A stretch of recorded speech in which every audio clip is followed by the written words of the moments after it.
मैं शेयर करता हूँ स्क्रीन, एक सेकंड।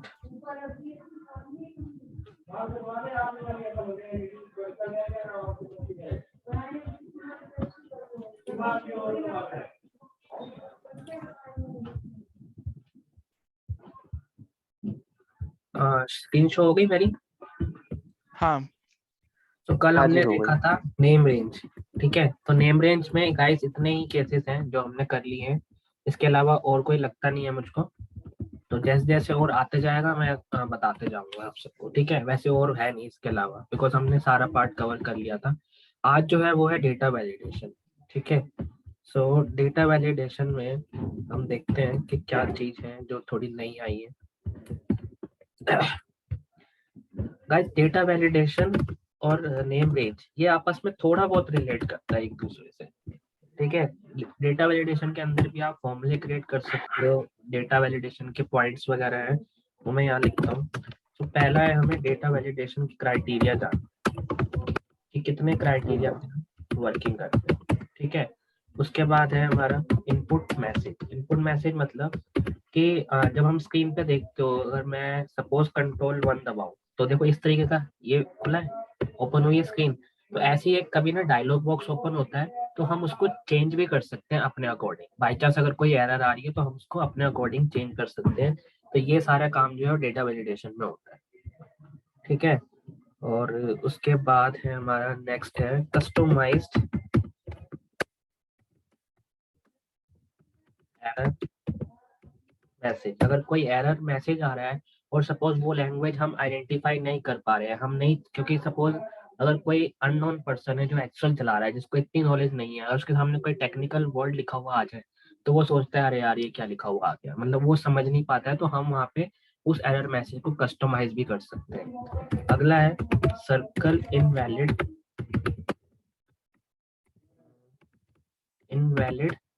एंट्रीज।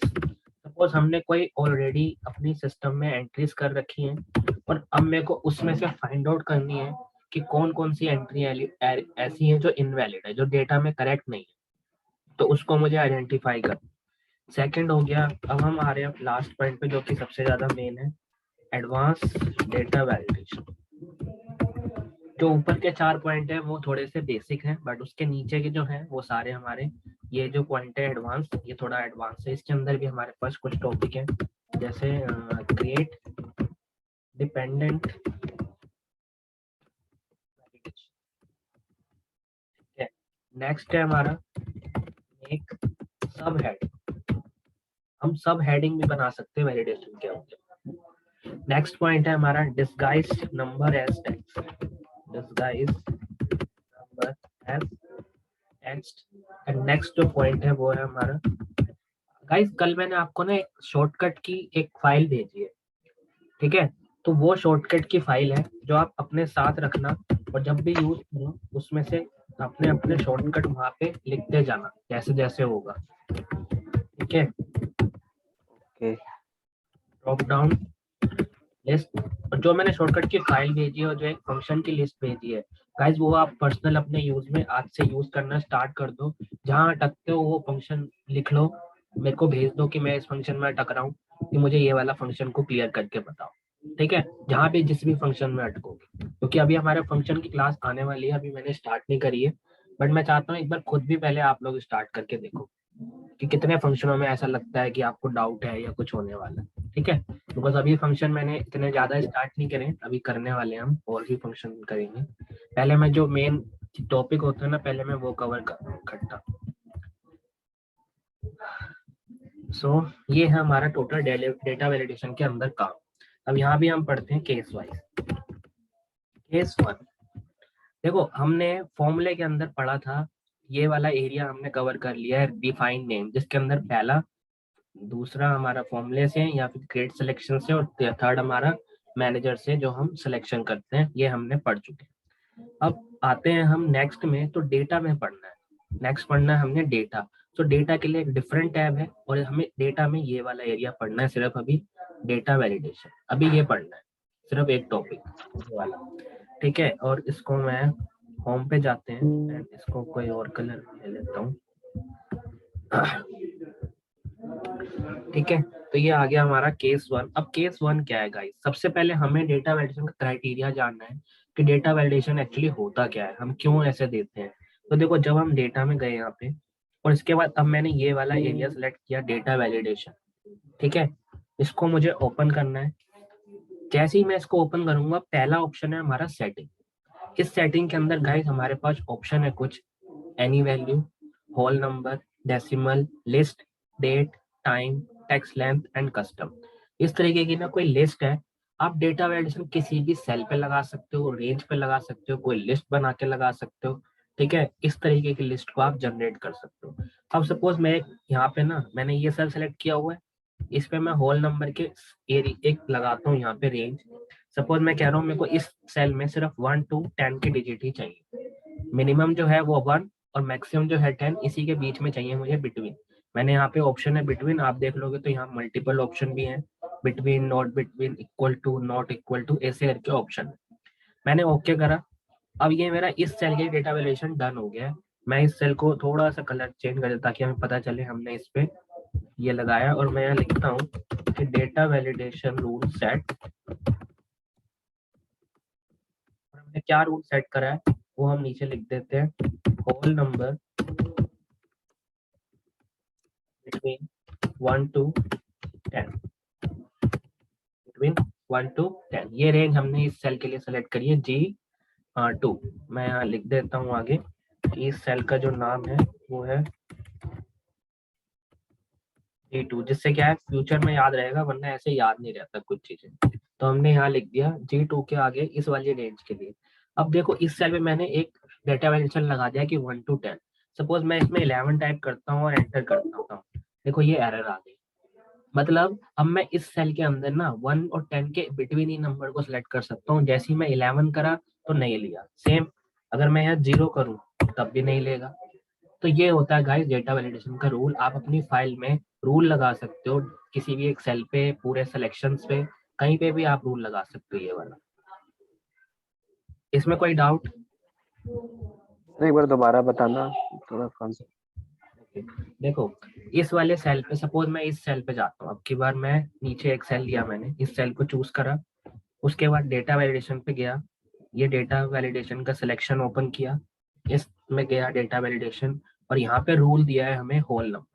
अब मैं होल नंबर, गाइस मुझे इस सेल में ना नंबर लिखने हैं। सपोज आप किसी कंपनी में काम कर रहे हो और आपको पता है कि मेरे को एक कंपनी के अंदर एक एक शीट में सिर्फ 1 to 100 नंबर ही लिखने हैं, उससे ज्यादा हम नहीं लिख सकते।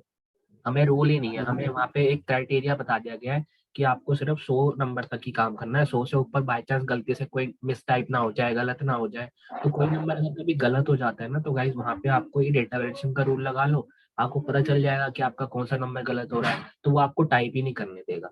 सपोज मैंने यहाँ रेंज लगा दी बिटवीन 1 to 100, ओनली 1 to 100 की रेंज लगा दी एंड ओके कर दिया। जैसे ही हम इसको ओके कर देते हैं, ठीक है, अब मैंने इस स्टेज सेल पे रेंज लगा दी 1 to 100।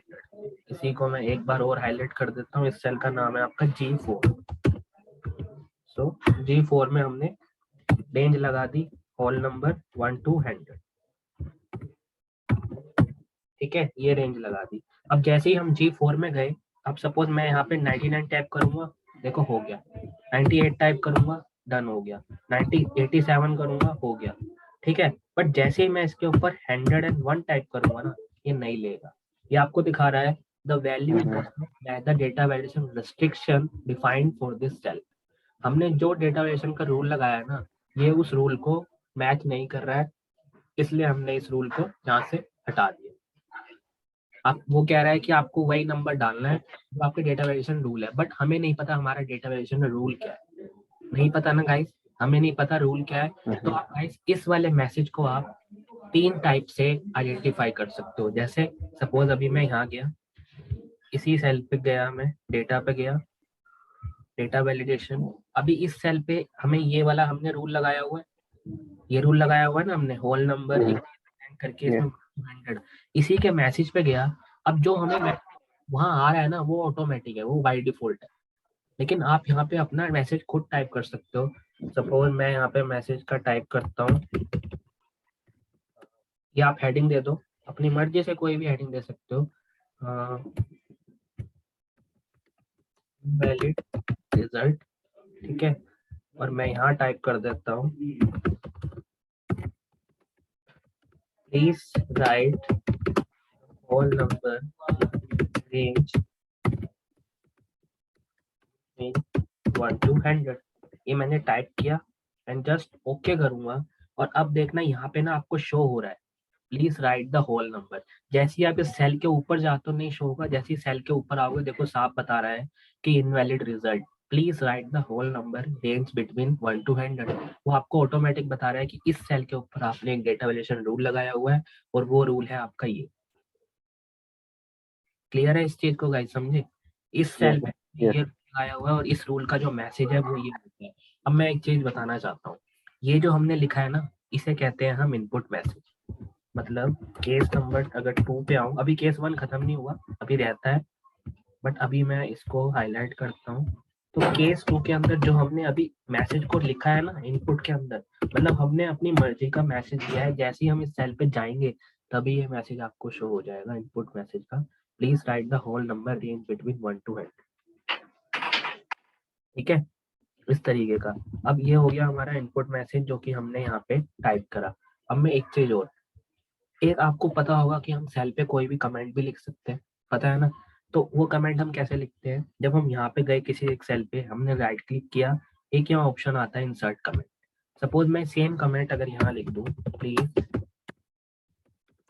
Right the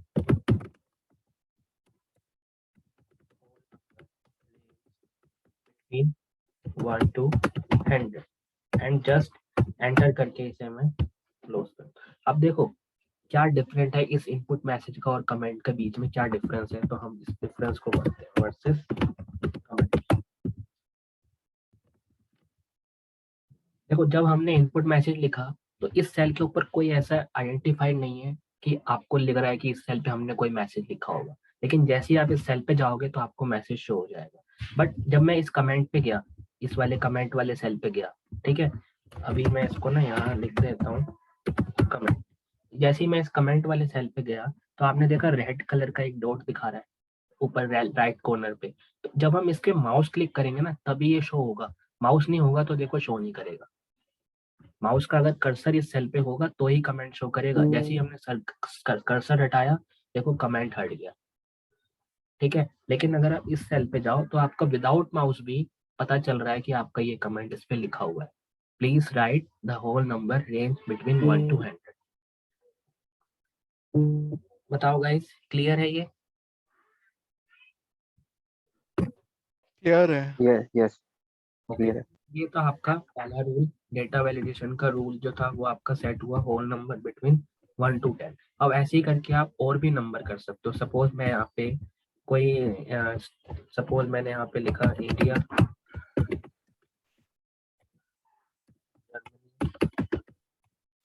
France, China, ये 4 मैंने लिखा। इसके बाद अब मुझे यहाँ ना नेक्स्ट सेल पे, इस सेल में मुझे लिस्ट चाहिए। तो अगेन डेटा वैलिडेशन पे आप गए, यहाँ से डेटा पे गए एंड इसके बाद अब की बार आपने सेटिंग पे गए, यहाँ से एनी वैल्यू की जगह आपने लिस्ट सेलेक्ट कर ली और लिस्ट में आपने यहाँ पे सोर्स दे दिया कि ये मेरा सोर्स है एंड ओके कर दिया। तो अब देखो यहाँ ना रेंज आपकी सेलेक्ट हो गई है, India, Germany, France and China. तो आप पर्टिकुलर करके कोई भी लिस्ट है वो आप इसको अरेंज कर सकते हो। अब मैंने आपको कल एक चीज बताई थी, क्या? लिस्ट को डायनामिक करने वाली। अगर अभी मैं यहाँ पे डेनमार्क लिख दूँ, ठीक है, तो ये डायनामिक नहीं हुई, लेकिन जो मैंने कल आपको डायनामिक करके बताई है वो आप इसमें यूज करोगे तो आपकी हो जाएगी। कल मैंने क्या बताई थी याद होगा, नीचे ऑफसेट करके एक फंक्शन पे हमने करके दिखाया था। तो उस वाली रेंज को भी आप यहाँ पे लगाओगे तो वो भी आपका काम करेगी, जैसे ये वाली रेंज, ठीक है। ऑफसेट के बाद अब मैं ये चाहता हूँ ये आप खुद ट्राई करो, अगर अटकोगे तो मुझे बता देना, मैं नेक्स्ट क्लास में इसको कवर कर दूँ, ठीक है। तो ये डायनामिक है। अब ये तो अभी मैंने यहाँ पे सिर्फ लिस्ट क्रिएट करी है, वो डायनामिक नहीं है, नॉर्मल है, तो इसलिए मैं यहाँ लिख रहा हूँ data validation list as per selection. Dynamic guys आपको क्रिएट करनी है, तो मैं यहाँ लिख रहा हूँ डायनामिक लिस्ट जो है वो तुम्हारा होमवर्क है, तुम्हें क्रिएट करनी है, और नहीं हो पाएगी तो मुझे बता देना, ठीक है। तो इस तरीके से गाइस अगर डेटा वैलिडेशन में हम जाएं तो ये लॉट ऑफ ऑप्शन है आपके पास, कुछ भी ऑप्शन आप कर सकते हो, any value, whole number, decimal, list के बाद डेट, अगर डेट रेंज भी दे सकते हो। सपोज अभी करंट मंथ चल रहा है 1 सितंबर से लेके 31 दिसंबर तक, 1 सितंबर से लेके 31 सितंबर तक, ये आपका करंट मंथ है। आप किसी में काम कर रहे हो किसी कंपनी में, तो ये आपका करंट मंथ चल रहा है सपोज। अब आपको एक सेल में डेली आना है, डेली डेट लिखनी है, या डेली ऑटोमेटिक डेट, एक डेट को आपने मल्टीपल टाइम्स लिखना है पर डे पे। ठीक है, तो आप वहां पे रूल लगा दो ताकि बाई मिस्टेक जो डेट है ना वो गलत ना हो जाए आपके सेल पे।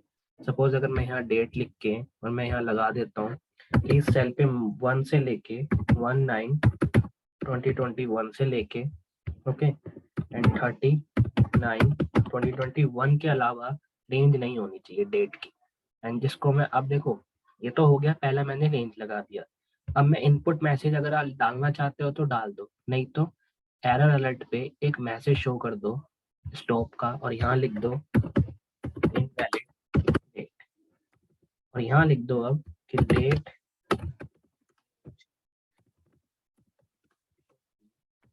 019/2021 to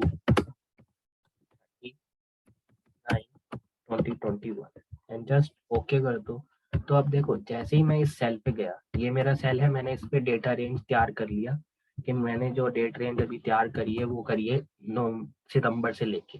अगर मैं 019/2021 करूं तो इसने ले लिया, बट वही अगर मैं इसको 01/10/2021 करूं और एंटर करूं, देखो नहीं लेगा, और इसने ऑप्शन क्या दिया, invalid date, date range should be 01 to 39। Clear. इस तरीके से आप अपने मैसेज को भी ऐड कर सकते हो कि जो मैसेज आपको चाहिए वो कस्टमाइज एरर मैसेज, अगर कोई एरर है तो वो कस्टमाइज होए ताकि वो आपको स्टॉप कर दे। अब जैसे ही मैं रिट्राई करूंगा नेक्स्ट अगर मैं लिखना है तो मैं 01/09/2021 एंटर, देखो तभी लिखा जा रहा है, अदरवाइज नहीं लिखा जा रहा। इसको मैं अगर 30 करूं 39 तो भी लिख गया, बट इसको मैं अगर 31 कर दूं, कि 31 तो डेट है नहीं पहली बात, लेकिन अगर मैं फिर भी लिख दूं तो देखो इसने मुझे रेंज बता दी कि आप 1 से 29 तक ही लिख सकते हो। तो इसको कहते हैं गाइस कस्टमाइज एरर। आप एरर अपनी मर्जी से कस्टमाइज कर सकते हो सेल के लिए। और कैसे कर सकते हो, डेटा टाइप में जाओ, डेटा वैलिडेशन, इसके लिए आपने रूल सेट किया, पहला तो आपने रूल सेट किया कि ये डेट रेंज है। इनपुट मैसेज आपको यहाँ डालना है, इनपुट मैसेज जो होता है वो सिर्फ सेल पे शो करता है, एरर जो है वो तब आती है जब आप सेल को गलत करते हो तो। एरर अलर्ट पे गए, अब देखो एरर 3 टाइप के, पहला स्टॉप, अगर आपने एरर करी तो वो आपको स्टॉप कर देगा, बट सेकंड होता है वार्निंग, वार्निंग देगा। मतलब अब अगर मैं यहाँ जाऊँ 1/2021 टाइप करूँ, अब देखो वो आपसे पूछ रहा है डेट रेंज शुड बी, वो आपको वार्निंग दे रहा है कि इस पे ना ये रेंज होनी चाहिए, अगर आपको रखनी है तो ठीक है, नहीं रखनी है तो कंटिन्यू, कंटिन्यू करना है, वो पूछ रहा है कंटिन्यू करना है, यस कर दो। तो देखो उसने कंटिन्यू कर दिया, उसने आपकी डेट रेंज को रोका नहीं है, वो एडिट कर दिया। तो इसलिए हमेशा जो एरर होती है वो स्टॉप वाली हम लगाते हैं, वार्निंग और इन्फॉर्मेशन लगाते हैं मोस्टली, बट वो तब लगाते हैं जब हमें सिर्फ इन्फॉर्मेशन चाहिए। अब देखो वार्निंग हो गई, सेकंड हो गया इन्फॉर्मेशन का, ये वाला है सीन। अब यहाँ पे भी अगर मैं सपोज अभी कोई एरर लिखूंगा 01/2021 एंटर करूँ, देखो उसने सिर्फ इन्फॉर्मेशन बता दी कि इस सेल पे आपको ये वैल्यू लिखनी चाहिए, बट आप नहीं लिख रहे हो, ओके करते हो, देखो लिख गई, इसने मना नहीं करा। लेकिन अगर आप स्टॉप वाली लाइन को लगा दोगे इस सेल पे, इन्फॉर्मेशन की जगह स्टॉप लगा दोगे, तो अब आप आगे वर्किंग नहीं कर पाओगे। 01/2021 एंड जस्ट एंटर करो, देखो अब आप रिट्राई भी करोगे ना तब भी वो चेंज नहीं करेगा, देख रहे हो बार बार आपको सेम चीज बता रहा है। तो ये आपकी एरर है स्टॉप वाली। तो एरर के हमारे टाइप्स अगर मैं बात करूं केस नंबर 3 की, केस नंबर 3 है हमारे पास कि हमारे पास कितने टाइप्स की एरर हैं हमारी इस डेटा वैलिडेशन में। पहला हमने मैसेज लिखना सीख गया कि हमने सेल पे कोई मैसेज लिखना है, कमेंट लिखना है, या फिर डेटा वैलिडेशन में मैसेज आना चाहिए सेल के ऊपर, जैसे यहाँ गए तो ये मैसेज आ गया। अब हमें डेटा वैलिडेशन पे एरर लिखनी है, तो एरर के टाइप होते हैं स्टॉप, वार्निंग और इंफॉर्मेशन। ये आपके 3 टाइप हैं जो आप यूज कर सकते हो एरर को कस्टमाइज करने के लिए। अब गाइस बताओ यहाँ पे कोई डाउट किसी को?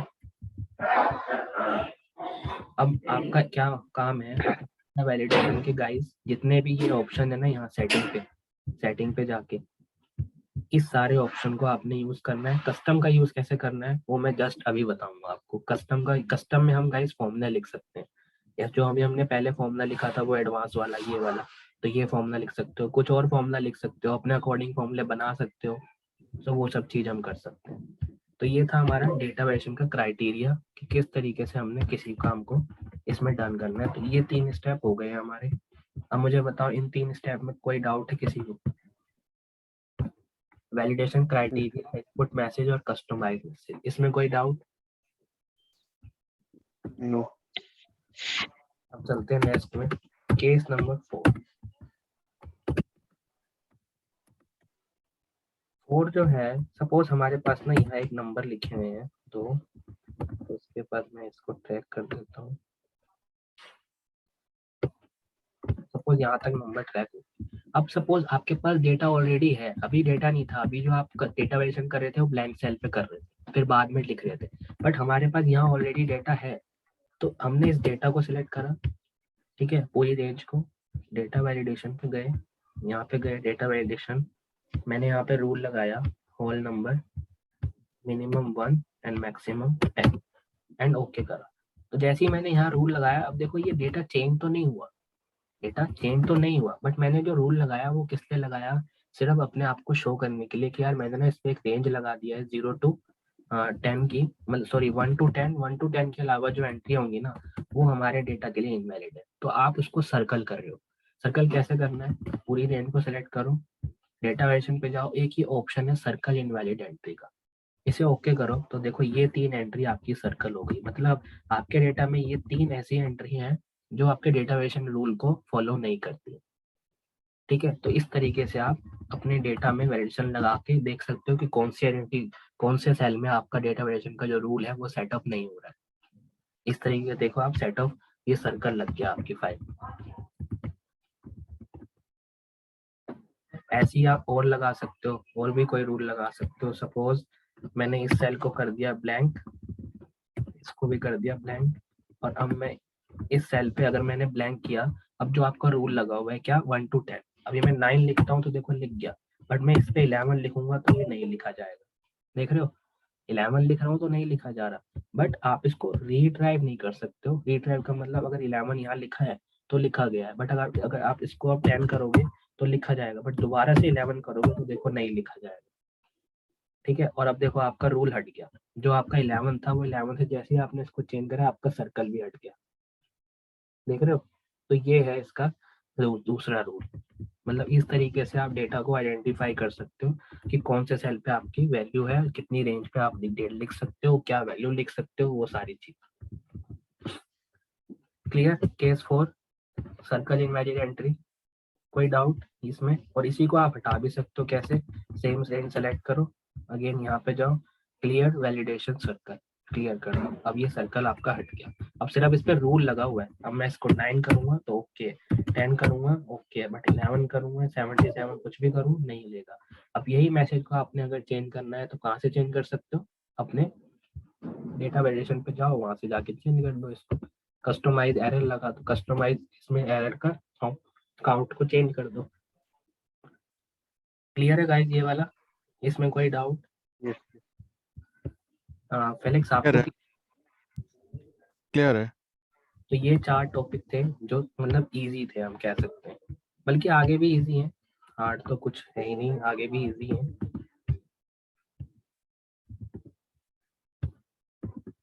अब आगे आता है हमारा create dependent validation.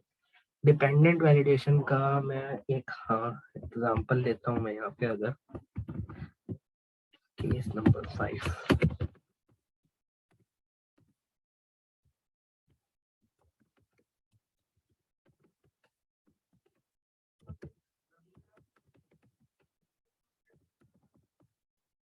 Create dependent validation. Suppose मैंने यहाँ पे ले लिया एक नेम, यहाँ ले लिया एज, और यहाँ ले लिया डेट ऑफ बर्थ।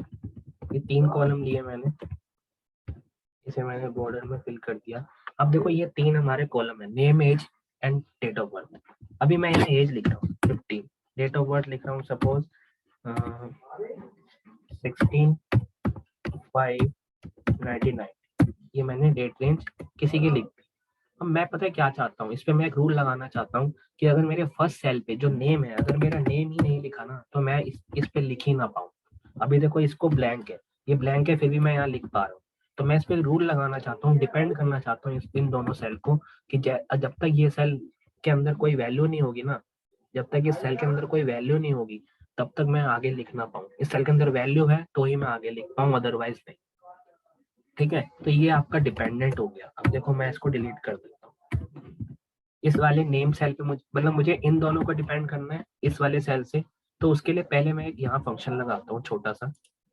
ठीक है, क्या फंक्शन लगाएं, is equal to is blank, ठीक है, और ये वाला cell is equal to is blank और ये वाला सेल, एंड इसको ओके करता हूँ। तो देखो अभी ये सेल जो है ब्लैंक है वो ट्रू है, ट्रू आ रहा है। अब मुझे इस वाले सेल को F4 से फिक्स करना है, बिकॉज ये सेल इस पे फिक्स रहे।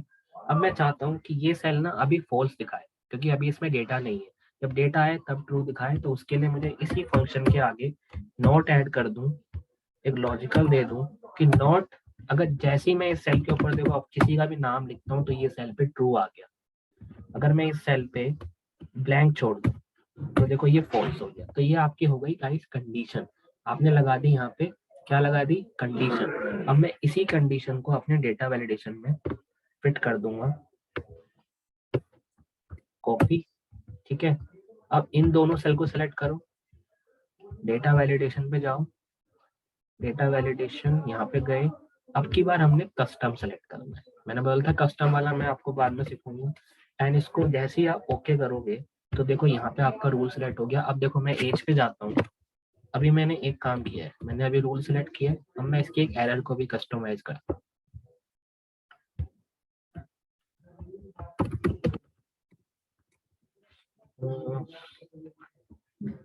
टाइटल इसका क्या डालें,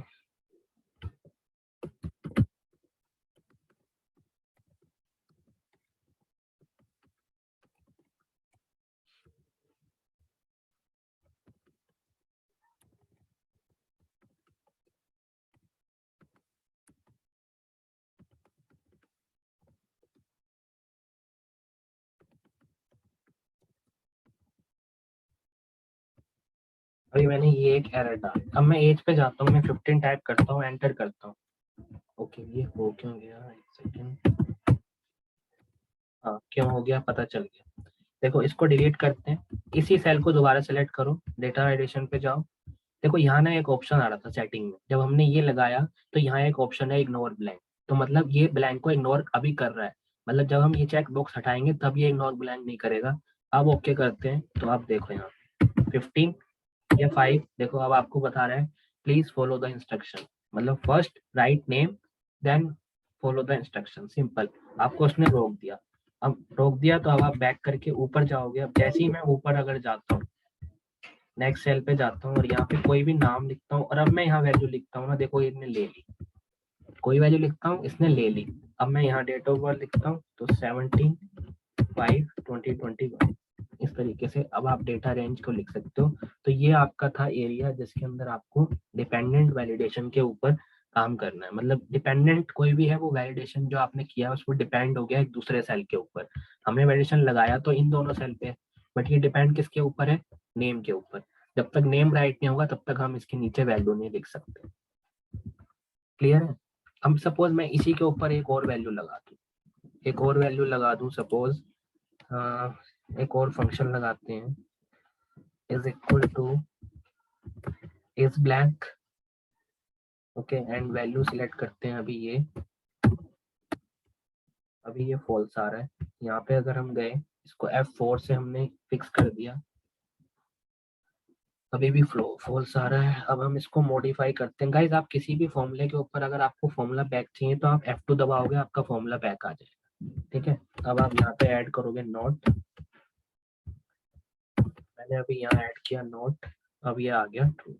अब मुझे एक और कंडीशन देनी है इसके ऊपर, और वो कंडीशन मैं दे सकता हूँ, क्या कंडीशन देनी है? हाँ, मुझे इस सेल के ऊपर गाइस कंडीशन देनी है कि एज में ना मैं 1 to सिर्फ 60 ही लिख पाऊँ, या 1 to आपकी कंपनी में जो एज होती है वो काम करने की 60 होती है नॉर्मल, 60 से ऊपर कोई बंदा काम नहीं कर पाता। बट नहीं, हम लिखते हैं 1 to 100 की एक रेंज ले लेते हैं कि हम 1 to 100 ही एज में होना चाहिए, 100 से ज्यादा नहीं होना चाहिए। हमने एक रेंज ले ली, तो अब मेरे को ये रेंज यहाँ भी लिखनी है। इसी फंक्शन में आप लिख सकते हो इफ, ओके, ये वाला सेल सेलेक्ट करो जो इस सेल का नाम है, if this cell greater than 1, ठीक है। Second, if again same cell less than 1, less than 100, तो हमें चाहिए वैल्यू ट्रू, अदरवाइज हमें चाहिए फॉल्स, ठीक है। इसके बाद close bracket first time, second time, and comma for the next one, and if से आगे हम एक और कंडीशन लगा लेते हैं एंड, बिकॉज एंड कंडीशन जो है वो आपका दोनों में फॉलो करती है। एंड लगाया, एंड इसके बाद हमें एक ब्रैकेट, दो ब्रैकेट, एंड में जाके एक लास्ट ब्रैकेट हमें क्लोज करना है एंड एंटर। अब देखो ये आ रहा है ट्रू। अब जैसे ही मैं 101 लिखता हूँ ना, देखो ये फॉल्स हो गया। मतलब अब हमारी इस पे दो कंडीशन लगी है गाइस। पहली कंडीशन ये लगी है कि इस सेल के अंदर हम वैल्यू तो लिख पाए, बट कौन सी लिख पाए? सिर्फ 1 से लेके 100 तक। अब आपको यही वैलिडेशन का रूल जो है आपको वैलिडेशन पे अगेन देना है। कॉपी करो, एंटर। कॉपी करने से पहले हमें पहले सेल फिक्स कर लेंगे, तो इसको भी हमें फिक्स कर लिया M4, इसको भी फिक्स कर लिया F4 से, एंड ये तो ऑलरेडी फिक्स है। अब आप एंटर करो, उसके बाद यहाँ पे जाओ, कंट्रोल C। अब मुझे ना ये वाली वैल्यू सिर्फ इस सेल पे देनी है। अभी जो हमने डेटा वेरिएशन दिया था वो इन दोनों पे दिया है, इन दोनों पे हमने डेटा वेरिएशन का रूल दिया हुआ है, फर्स्ट वाला रूल। बट जो सेकंड रूल दे रहा हूँ मैं, वो मैं इस पे दे रहा हूँ, सिर्फ एज वाले कॉलम पे। तो एज पे गया मैं, यहाँ से सेलेक्ट किया डेटा, इस पे गया डेटा वैलिडेशन, कस्टम। अब इस वाले फॉर्मूले को हटा के एंटर कर दूंगा ये वाला रूल। अब देखो यहाँ 101 है ऑलरेडी, जो है उसको हम कुछ नहीं कह सकते। अभी मैं दोनों डिलीट करता हूँ, सपोज तीनों वैल्यू डिलीट कर दी। अब देखो यहाँ फॉल्स आ है। अब मैं इस पे गया और मैंने इस पे अपनी रेंज दी क्या, अभी मैं नाम नहीं लिखता। सपोज अभी मैं 25 लिखता हूँ एंड एंटर करता हूँ, तो देखो ये वैल्यू हो गई ट्रू, मतलब इस पे मैं लिख पा रहा हूँ, ठीक है। लेकिन सेकंड वैल्यू जो है, अगर मैं इस पे 101 दे दूं और एंटर करूं, तो देखो नहीं लिख पा रहा। क्यों? अब मैं इस वाले सेल पे मैंने सिर्फ रेंज दी है ना, इस वाले सेल पे मैंने जो रेंज दिया वो दिया 1 to 101, 1 to 100 ओनली। इस पे मैंने रेंज नहीं दी। लेकिन अगर मैं डेट ऑफ बर्थ पे जाऊंगा और मैं कोई भी डेट ऑफ बर्थ अगर टाइप करूँ 1/12/1990, देखो नहीं लिख रहा, वो भी बोल रहा है कि पहले अपना यूजर जो नेम है वो लिखो, ठीक है। अब इस पे गया मैं, हर्ष लिखा, इस पे गया। अब देखो दोनों वैल्यू हमारे यहाँ पे ट्रू हो गई। जैसे ही मैं इसको 101 करूंगा, लिख नहीं रहा, लेकिन यहाँ पे भी ये फॉल्स दिखा देगा। देखो अभी फॉल्स आया था, देन ट्रू का ऑप्शन आ गया। तो इस तरीके से आप मल्टीपल कंडीशन दे सकते हो एक ही सेल के ऊपर। एक सेल के ऊपर एक कंडीशन दे सकते हो, बिकॉज डेटा वेरिएशन एक सेल पे एक ही बार काम करेगा। दूसरी मतलब एक सेल पे काम तो बहुत बार करेगा, लेकिन एक सेल पे एक कंडीशन ही दे सकते हो, डिपेंडेंट कंडीशन। अभी जो हमने दी थी वो इन दोनों पे दी थी, तो वो दोनों पे काम कर रही थी। लेकिन अब जो हमने इस पे हटा के, फर्स्ट वाली हटा के दूसरी वाली दे दी, तो अब सिर्फ दूसरी वाली काम करेगी, फर्स्ट वाली ओवरराइट हो चुकी है, ठीक है। लेकिन इस वाले पे फर्स्ट काम करेगी, बिकॉज इस पे अभी हमने फर्स्ट दिया। अगर आप चेक करना चाहो तो यहाँ पे जाओगे, देखो चेक कर लो, ये वाली लगी हुई है। एक सेल पे एक ही कंडीशन को आप दे सकते हो। तो इस तरीके से फॉर्मूले भी आप कंडीशन पे दे सकते हो। यहाँ पे रूल फॉलो हो गया। अब ये रूल कहाँ फॉलो किए जाते हैं, क्यों जरूरत पड़ती है एक्सेल के अंदर? सपोज आप कहीं ऐसी जगह पे काम कर रहे हो जहाँ पे एज और डेट ऑफ बर्थ ऐसा कुछ लिखना पड़ रहा है, बट वो एक किसी दूसरे सेल पे डिपेंडेंट है। अगर पहला ही सेल मिस है तो हमें दूसरा सेल के बारे में डिटेल लिखनी ही नहीं। सपोज आप किसी अकाउंटिंग एंट्री कर रहे हो और पार्टी का नाम ही नहीं है, तो ट्रांजेक्शन किस बात की, ठीक है। तो आप वहाँ फंक्शन लगा दो कि पार्टी का नेम होगा तो ही आगे जाए, अदरवाइज ना जाए। सपोज मैं एक यहाँ पे लगा देता हूँ पार्टी नेम, ठीक है, transaction date,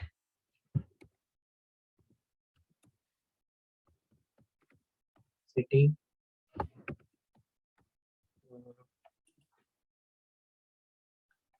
transaction party name, transaction date, city, and उसके बाद आप लगा दो sales amount, tax amount, advance. इस तरीके के आपने एक जगह पे काम कर रहे हो, ठीक है। तो यहाँ पे आपने ये आपकी कंडीशन हो गई कि अब आपने क्या करना है कि अगर पार्टी का अकाउंट का नाम ही नहीं है तो आगे आप लिख ही ना पाओ। तो अब क्या करो, यहाँ पे सेम वही लगा दो, is equal to not is blank, and इस वैल्यू को सिलेक्ट कर लो, इस वाली वैल्यू को आप फिक्स कर दो F4 से, ये हो गई।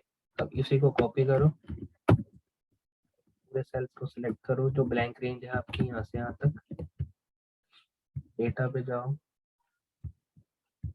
Data validation, custom and function, okay. अब ये आपका रूल हो गया। अब मैं अगर यहाँ पे अपनी सिटी लिखूं सपोज दिल्ली, ओके, वो सेम रीजन करो गाइस, इग्नोर ब्लैंक था वो मैं भूल गया, इग्नोर ब्लैंक पे जाओ, इसे अनचेक करो एंड ओके करो। अब तो ये लिखा होगा, इसको डिलीट करके दोबारा अगर लिखोगे तो देखो ये आपको एरर बता रहा है, ठीक है। अब आपको इस एरर को ठीक करना है, मतलब इसका आपने बॉक्स पे लगाना है कि आपको ये जो एरर आ रही है वो एरर ना आए, इसकी जगह मैसेज जो है वो कस्टमाइज मैसेज आए। सेम सेलेक्ट करो, एरर अलर्ट पे जाओ, स्टॉप, यहाँ लिख दो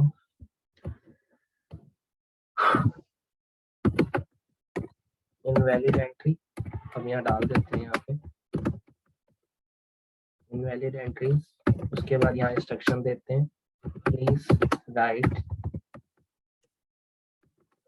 पार्टी एंड ओके। अब अगर मैं यहाँ कोई भी सिटी लिखता हूँ, देखो आ गया invalid entry, please write the party name, ठीक है। तो इस तरीके से आप एरर को कस्टमाइज कर सकते हो या चीजों को दे सकते हो। गाइस अब मुझे बताओ ये चीज समझ में आ गई, कोई डाउट है इस चीज में? नो। फ्लेक्स आपको समझ में आ गया, कोई आपको डाउट यहाँ तक? ये नेम रेंज और ये वाली रेंज गाइस एक दूसरे से ना वो है, इंटर रिलेटेड है दोनों, नेम रेंज और डेटा वैलिडेशन, और ये बहुत ज्यादा काम आती है ये आगे जाके। एक कंडीशनल फॉर्मेटिंग, पिवट टेबल, ये आपकी कहाँ काम आती है मैं आपको बता देता हूँ। जब आप मल्टीकुलर कोई प्रोजेक्ट काम करो, डैशबोर्ड बना रहे हो किसी एक्सेल पे, और आपको उस डैशबोर्ड में पूरा सब कुछ ऑटोमेशन करना है, तो कैसे कर पाओगे? इसी तरीके से कर पाओगे। ऑटोमेशन करने के लिए तो फॉर्मूले ही चाहिए ना, विदाउट फॉर्मूले कैसे कर पाओगे? अब सपोज यही फाइल आप किसी बंदे को दे रहे हो और आप पहले बंदे का पार्टी नेम ही नहीं है, तो आगे कुछ लिख ही ना पाए, सिंपल। तो इससे बंदा वाला देखेगा यार इसने क्या ऑटोमेशन लगाया, कैसे लगाया होगा, ये बात उन्हें उन्हें नहीं पता, जो ये एडवांस एक्सेल वगैरह नहीं जानते हैं ये, ठीक है। तो ये बातें उन्हें नहीं पता होती। तो इस तरीके से आप ये एक्सेल में डेटा वैलिडेशन का यूज कर सकते हो। ये था आपका डिपेंडेंट वैलिडेशन। अब आते हैं नीचे सब हेडिंग। अब सब हेडिंग क्या होती है, सपोज मैं यहाँ पे लिख लेता हूँ केस 7। अब डेटा में ना सब हेडिंग ऐड करना चाहते हो, जो भी आपका डेटा वैलिडेशन है उसमें सब हेडिंग ऐड करना चाहते हो, तो ये है प्रोडक्ट। उसके बाद अगर मैं नीचे ट्रैक करूँ तो ये 2 3 4 5 ऐसे करके हमारे प्रोडक्ट अभी 5 तक कर लेते हैं, 5 हो गए, ठीक है। बट अब भाई नीचे जा रहा हूँ, इनको मैं यहाँ लिख देता हूँ और यहाँ पे थोड़ा और नीचे लिखते हैं, यहाँ लिख देता हूँ, तो यहाँ मैं लिखता हूँ प्रोडक्ट 2.1, ठीक है, 2.1 लिख दिया। अब मैं इसको ट्रैक करूंगा तो ये 2.1 2 3 4 आ गया। अब मुझे ये देखो, जैसे ही मैं इस सेल के ऊपर सपोज मेरे को डेटा वैलिडेशन बनाना है यहाँ पे लिस्ट के नाम से, date data validation setting list, और सोर्स में मैं ये दे देता हूँ, सोर्स पे सेलेक्ट किया, ये पूरा सोर्स दे देता हूँ एंड ओके कर देता हूँ। अब देखो ये लिस्ट तो तैयार हो गई। अगर मैं इस सेल को थोड़ा